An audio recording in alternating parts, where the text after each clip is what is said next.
My mother's voice cracked when she said it. "We need $50,000 by Monday, Haley." Not, "How are you?" Not, "We've missed you." Just a number. A deadline. A demand dressed up as desperation. I'm Haley Sanders. I'm 29 years old, and I run a 7-figure sustainable business consulting firm from a loft in Portland. But 12 years ago, I left my parents' house with $800, a backpack, and the kind of anger that feels like swallowing glass. You'd think the hardest part would be walking away at 17, starting over with nothing, building a life from scratch, while your family pretends you don't exist. But here's what nobody tells you about being the forgotten child. The hardest part isn't leaving, it's the phone call that comes years later when they finally remember your name because they need something from you.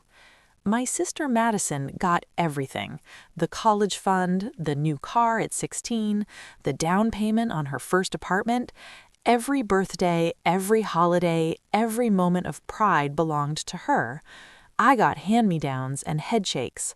I got told my dreams were internet nonsense and my feelings were too sensitive.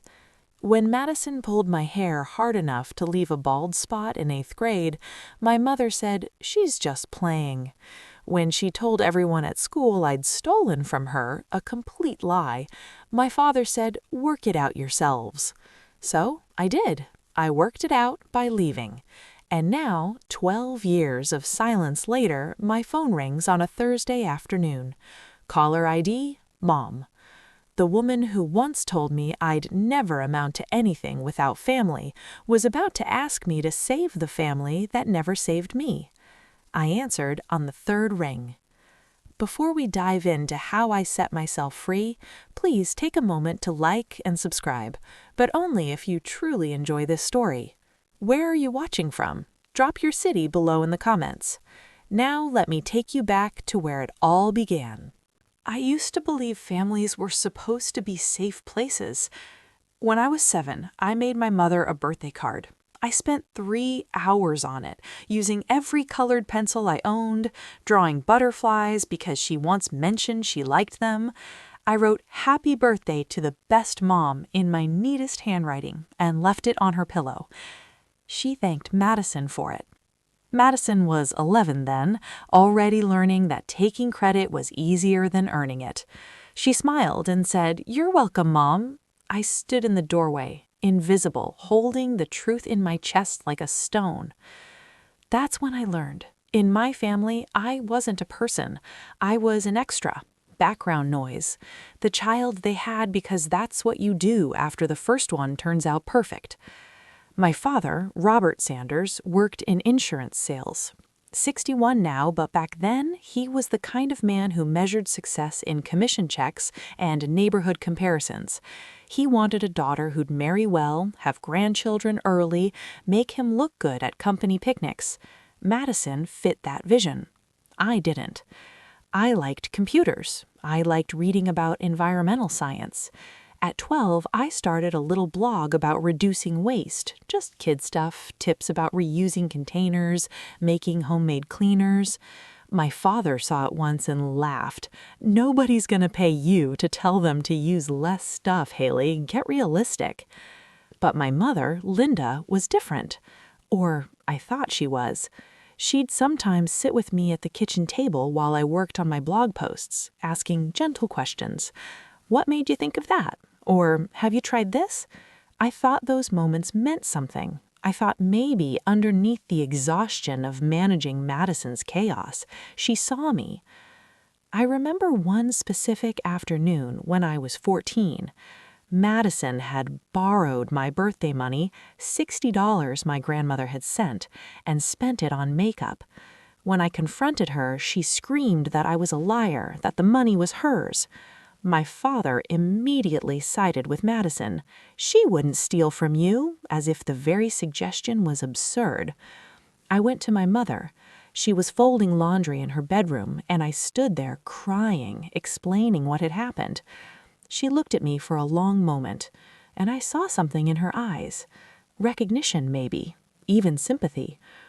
Madison's going through a lot right now, she said quietly. Her friends are being mean to her at school. She's stressed. Can you just let this one go for me? I let it go. I let 100 things go. When Madison ruined my science fair project the night before it was due, accidentally spilling nail polish remover on 3 weeks of work, my mother said, "These things happen."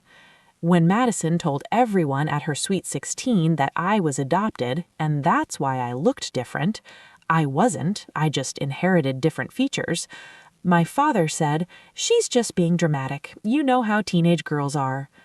But I kept hoping. I kept believing that if I was just good enough, quiet enough, successful enough in the ways they couldn't ignore, they'd finally see me. At 16, my blog started getting attention, real attention. A local eco-friendly shop wanted to sponsor a post. It was $50, but to me, it was proof. Proof that my internet nonsense meant something. I showed my parents the email at dinner. Madison rolled her eyes. "You know those are scams, right?" My father didn't even look up from his plate. "Don't give them your bank information." My mother patted my hand. "That's nice, honey. Madison, tell Dad about your acceptance letter." Madison had gotten into State. Not Harvard, not Yale, State. The same school that accepted 80% of applicants, but you'd think she'd been handed a Rhodes Scholarship the way they reacted. My father opened champagne, my mother cried happy tears. They talked about dorm decorations and meal plans and how proud they were. I was sitting right there. That's when I understood. It didn't matter what I accomplished. I could cure cancer, win a Nobel Prize, build a rocket to Mars. They'd still look past me to see what Madison was doing. But I still believed family was supposed to be safe. I still thought that if I just hung on long enough, something would change. I was wrong. The safety I'd imagined was never there, and the people I thought would protect me were the ones I'd eventually need protection from. The shift started small, the way erosion always does. I was 17 and my blog had grown to 5,000 followers. Local businesses were reaching out. I'd made $1,100 over 6 months. Real money, proof that my work had value. I was saving every cent, planning for college, building something that belonged only to me. Madison was 21 and floundering. She'd dropped out of state after 2 years, moved back home, and was working part-time at a boutique while figuring things out. Figuring things out apparently meant expensive brunches, designer handbags on credit, and a boyfriend who drove a leased BMW and sold protein powder through a pyramid scheme.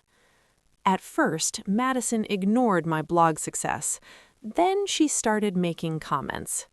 "Must be nice to make money sitting on your computer," she'd say, scrolling through her phone during dinner.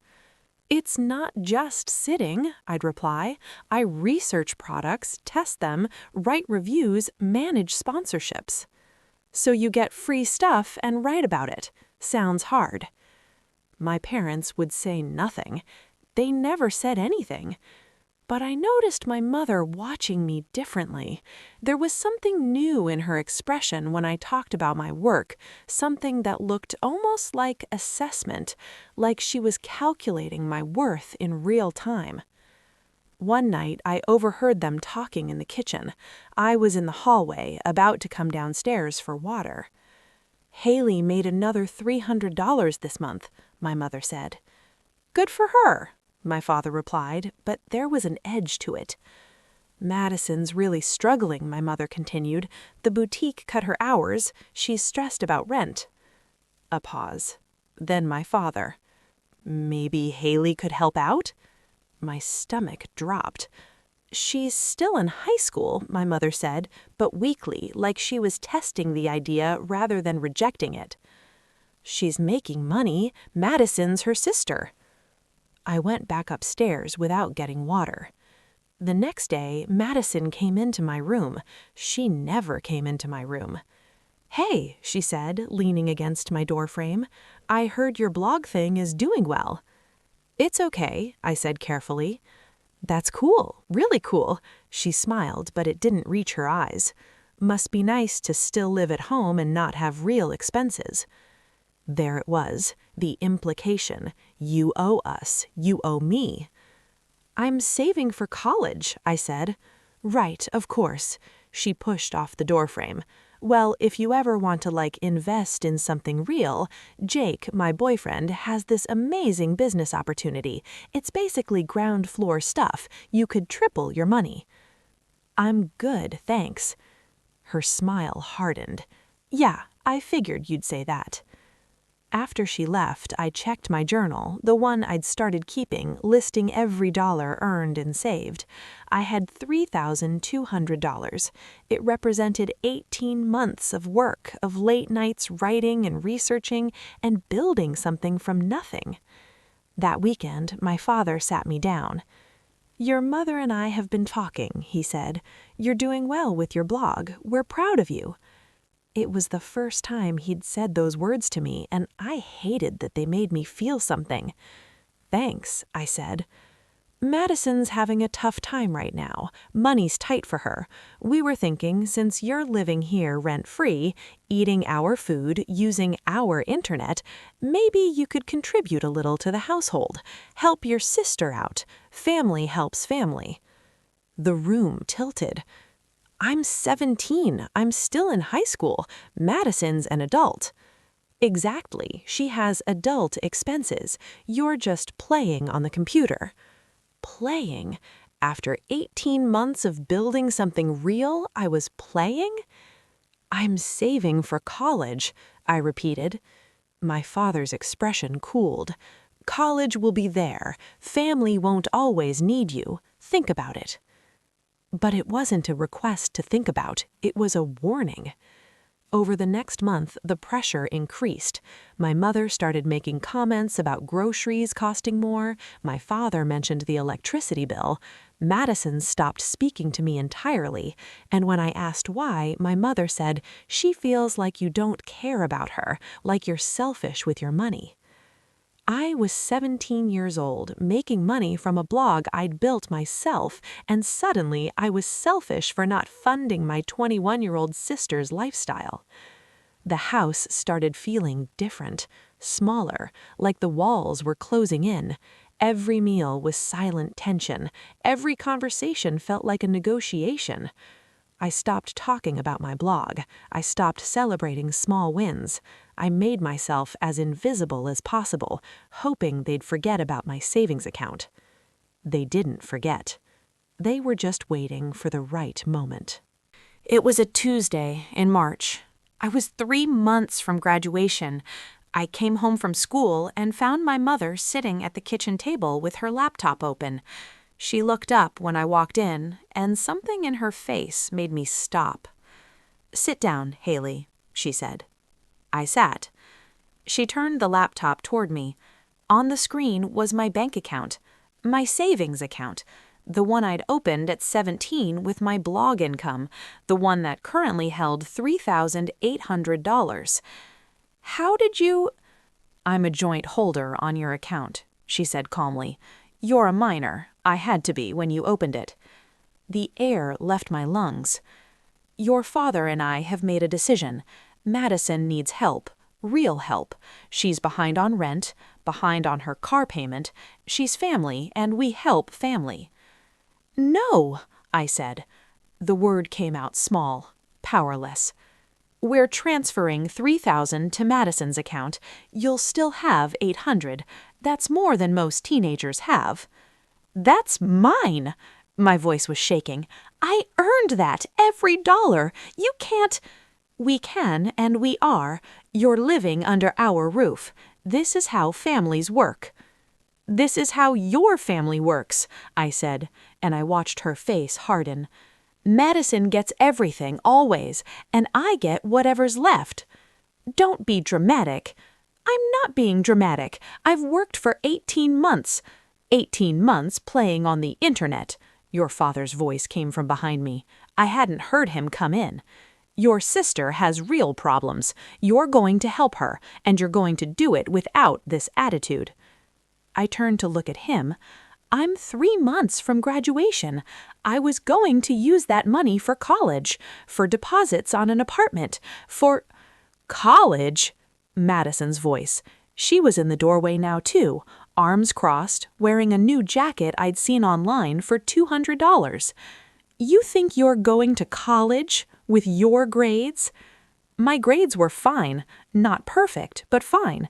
B's and C's while working 20 hours a week on my blog. Your mother and I already discussed this. You're not college material, Haley. You should probably look at community college. Get a real job. Madison needs that money more than you need some fantasy future. The words hit like physical blows. Not college material. Fantasy future. Madison needs it more. When? I asked quietly. When are you taking it? It's already done, my mother said. I transferred it this morning. The room went white around the edges. You already? Before you even told me? We're telling you now. My father's voice was flat, final. This discussion is over. Go to your room. I was 17 years old and they'd stolen from me. Not borrowed, not asked, stolen. While I was at school taking a chemistry test, they'd opened my bank account and taken 18 months of work. I looked at Madison. She wasn't even pretending to be sorry. She was smiling, just slightly, the way she'd smiled when she was 11 and took credit for my birthday card. Thanks, little sis. I went to my room. I didn't slam the door. I didn't cry. I opened my laptop and checked my bank account, hoping somehow it wasn't real. Balance? $847.23. I'd had $3,847.23 that morning. $3,000. Gone. I opened my closet and pulled out the backpack I used for hiking. I started filling it with clothes, my laptop, chargers, the few things that mattered. My hands weren't shaking. My mind was clear. I'd spent 17 years believing families were supposed to be safe. Now I knew some families are just socially acceptable theft. At midnight, when the house was quiet, I left. I took my backpack, my $847, and a journal I'd been keeping for 3 years. I left no note. I caught a bus to Portland because I'd read it was a good city for small businesses and people starting over. I didn't cry on that bus ride. I didn't look back. I just wrote in my journal, Day 1, everything I have, I earned. Everything I become, I'll build. They can't take what they can't reach. I'm going to stop here for a second. If this story is resonating with you at all, or if you've ever felt the pain of being misunderstood by the people who are supposed to love you most, please take a moment to like this video and subscribe. It really lets me know that sharing these hard stories is worth it. The first month was brutal in ways I wasn't prepared for. I found a youth hostel in Portland that charged $12 a night. I had enough for about 70 nights if I didn't eat much. I lived on dollar menu items and granola bars. I showered in gym trial memberships, cycling through different locations every 3 days. But here's what nobody tells you about running away. It's not the physical stuff that breaks you. It's the silence. My parents didn't call, not once. I kept checking my phone, hating myself for hoping, but they never reached out. No, where are you? No, are you safe? Nothing. It was as if I'd never existed at all. Madison posted on social media about her fresh start in a new apartment, my apartment, funded by my money. She posted pictures of furniture, of dinner with friends, of her boyfriend, Jake. The captions were all about family support and grateful for the people who believe in me. I wanted to comment. I wanted to tell everyone exactly what that family support had cost. But I didn't, because some part of me still believed that would make me the villain. I finished high school through an online program for displaced youth. I graduated 3 months after leaving home, alone in a hostel room, with a diploma nobody witnessed me receive. My blog had suffered. I'd missed posts, lost sponsors, watched my income drop to almost nothing. But I rebuilt it slowly, posting from coffee shops with free Wi-Fi, reaching out to smaller eco-brands, working 3 times as hard as before. By month 4, I was making $600 a month. It wasn't much, but it was mine. I got a job at a bakery, early morning shifts, 4 a.m. to noon, $8 an hour plus tips. The owner, Maria, was a woman in her 50s who asked no questions when I wrote "no permanent address" on my application. She paid me cash weekly and let me take home day-old bread. "You remind me of my daughter," she said once, handing me an extra 20. "She left home young too. Took her a while, but she's doing good now. You will too." That kindness, unexpected, unearned, made me cry for the first time since leaving. By month 6, I had enough for a deposit on a tiny studio apartment, 400 square feet, loud neighbors, a radiator that clanked all night. It was the most beautiful place I'd ever seen. I bought a mattress on Craigslist for $40. I found a desk on the curb on trash day. I built a life piece by piece, every item chosen and earned. My blog started growing again. I'd found my voice, not the hopeful teenager trying to please everyone, but someone with real perspective on starting over, on building from nothing. My content shifted. I wrote about sustainability on a tight budget, about healing through creating, about the difference between blood family and chosen family. My audience responded. They were other people starting over, people who understood that sometimes the most sustainable choice is leaving what's toxic behind. By the end of my first year, I was making $2,000 a month between the blog, the bakery, and small consulting projects for local businesses. I enrolled in community college classes online, studying business and environmental science. I never called home, neither did they. Then, 2 years after I left, Madison sent me a friend request on social media. I stared at it for an hour. Finally, I accepted. Within 5 minutes, she messaged me. "Hey stranger, long time no talk. Hope you're well. Mom and Dad ask about you sometimes." That was the first lie. If they'd asked about me, they'd have called. I didn't respond. A week later, another message. "Listen, I know things were weird before you left, but we're family, you know? I've been thinking about you. Want to grab coffee?" I blocked her. Because here's what I'd learned in 2 years of surviving alone. People who steal from you will always try to come back when they think you have something new to take. And I wasn't done building yet. Healing wasn't linear. It wasn't beautiful. It was messy and circular, and some days felt like moving backwards. But it was mine. In year 3, I started seeing a therapist. Her name was Dr. Chen, and she specialized in family trauma. I'd avoided therapy before, partly because of cost, partly because admitting I needed it felt like admitting they'd won. "They took your money," Dr. Chen said during our second session, "but did they take you?"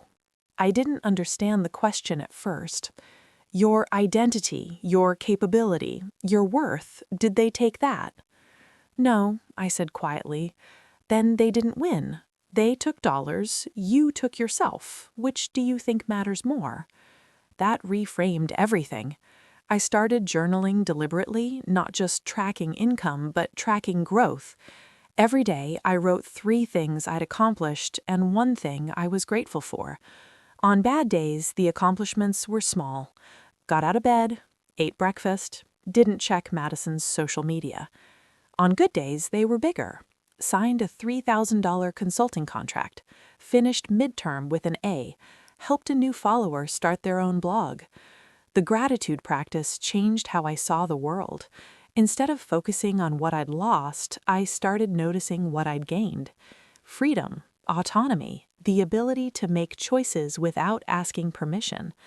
By year 5, I was 22 and running a legitimate consulting business. I'd graduated from community college with a business degree. I was pulling in $5,000 a month, sometimes more. I'd moved to a better apartment, one with a working heater and windows that opened. I dated occasionally, but trust was hard. I kept people at a distance, terrified they'd see the parts of me that my own family had rejected. Then I met James at a networking event. He ran a sustainable packaging company and needed help scaling his social media presence. We started as colleagues, then friends, then something more. He was the first person I told the whole story to. "They just took it?" he asked, genuinely confused. "Your parents just stole from you?" They didn't see it as stealing. They saw it as redistribution. Madison needed it more. "That's not how need works," he said. "Need doesn't cancel out theft." That sentence unlocked something in me. For years, I'd been trying to understand their perspective, to find the version of the story where they weren't the villains. But James was right. Need doesn't cancel out theft. Desperation doesn't justify cruelty. They'd stolen from me. Not because they had to, because they could. By year 8, at 25, I hired my first employees, 2 women, both younger than me, both scrappy and hungry in the way I recognized. My company, Green Path Consulting, was doing $250,000 in annual revenue. I bought a car, nothing fancy, just a reliable Honda that meant I didn't have to take the bus anymore. The first time I drove it, I cried, not from sadness, but from the overwhelming reality of my own progress. I'd done it. I'd built something real. But I still jumped every time my phone rang from an unknown number. I still had nightmares of waking up to find my bank account emptied. I still struggled with the feeling that anything good could be taken away at any moment. Dr. Chen called it hypervigilance. I called it survival. "When do I stop feeling like this?" I asked her once. "Maybe never," she said honestly, "but you learn to live with it. You learn that you can be afraid and successful at the same time. That's not weakness, that's wisdom." By year 10, at 27, GreenPath had grown to 15 employees and was doing 7 figures in annual revenue. We'd helped over 300 businesses transition to sustainable practices. I'd been featured in regional business magazines. I'd spoken at conferences. I still kept every receipt. I still tracked every dollar. I still woke up at 5 a.m. most days, unable to shake the feeling that if I stopped working, everything would disappear. But I'd also learned to celebrate, to take vacations, to buy myself nice things without guilt, to exist in the space between caution and joy. I'd learned that healing doesn't mean forgetting. It means building a life so full that the past can't consume it. And then, 2 years later, on a random Thursday afternoon, my mother called. "We need $50,000 by Monday, Haley." I let the silence stretch. I was sitting in my office, my actual office, in a building I leased, with my name on the door. Through the window, I could see downtown Portland, could see the life I'd built from $800 and a backpack. "Are you there?" my mother asked. "I'm here," I said. "Madison's in trouble, real trouble. She made some bad investments with Jake. They broke up, by the way. And she owes money to some serious people. The house is mortgaged to the limit. We could lose everything. You're the only one who can help," I finished. "I'm the only one who can help." "Yes," my mother's voice cracked. "Please, Haley, we're family." Family. That word, again, pulled out like a card they'd been saving. "How did you get my number?" I asked. I hired someone to find you. We've been looking for you for months." Not 12 years, just months. Only when they needed something. $50,000, I repeated. "By Monday, please. Madison's your sister. We're your parents. Do you remember what you said to me the day you took my money? Dad said I wasn't college material, that my future was a fantasy. Do you remember that?" Silence. "I do. I remember every word. I remember Madison's smile. I remember checking my bank account that night and seeing $800 where there used to be $3,000. I remember all of it. Haley, we were trying to help Madison.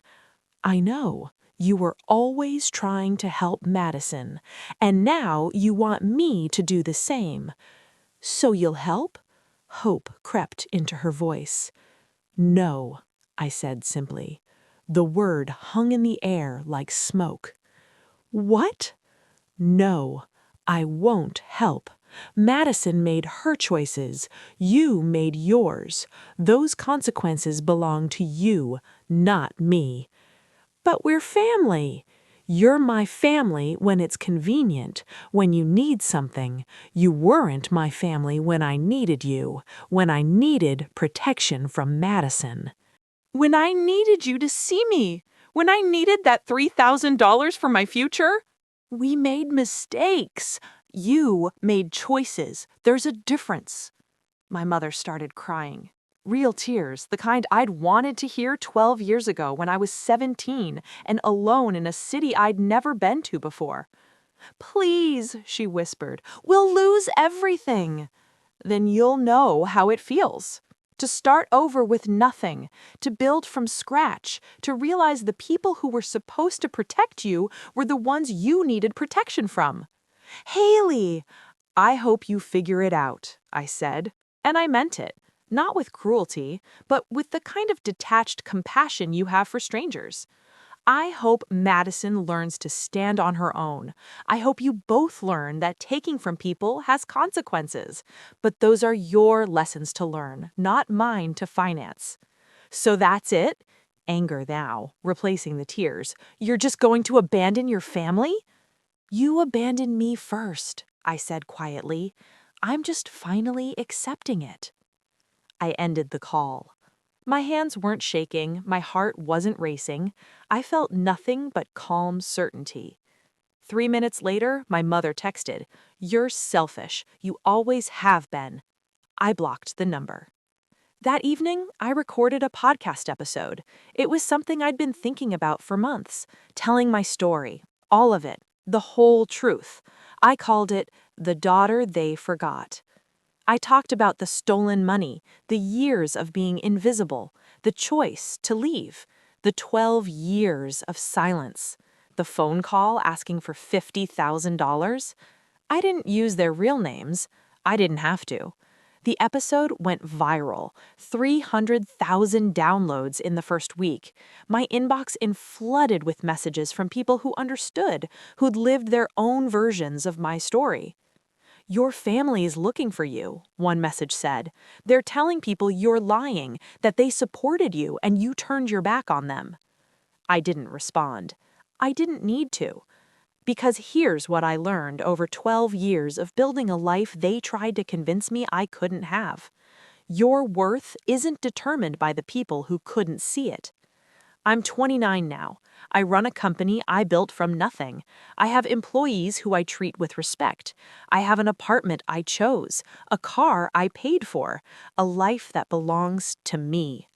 Some people will call me selfish for refusing to help. They'll say blood is thicker than water, that family is everything, that I should have been the bigger person. But I know the truth. The blood of the covenant is thicker than the water of the womb. The family you choose is worth more than the family that chose not to choose you. I don't hate my parents. I don't hate Madison. Hate would mean they still have space in my life. I just don't think about them much anymore. And that, I think, is the best revenge of all. Not caring enough to need revenge. 3 weeks after that phone call, I opened my gratitude journal and wrote, "Today I'm grateful for the girl who left with $800 and the strength to save herself. Everything I am, I built. Everything I have, I earned, and nobody can take that away." They wanted $50,000. I gave them nothing. And it was the most generous thing I'd ever done for myself. Have you ever been betrayed by someone who was supposed to protect you? How did you rebuild trust? What's one thing you learned about yourself after a betrayal? Share one moment in your healing journey that changed everything. This was another story from Revenge Room, where we turn pain into purpose and betrayal into balance. Please don't forget to subscribe and join us for the next transformation.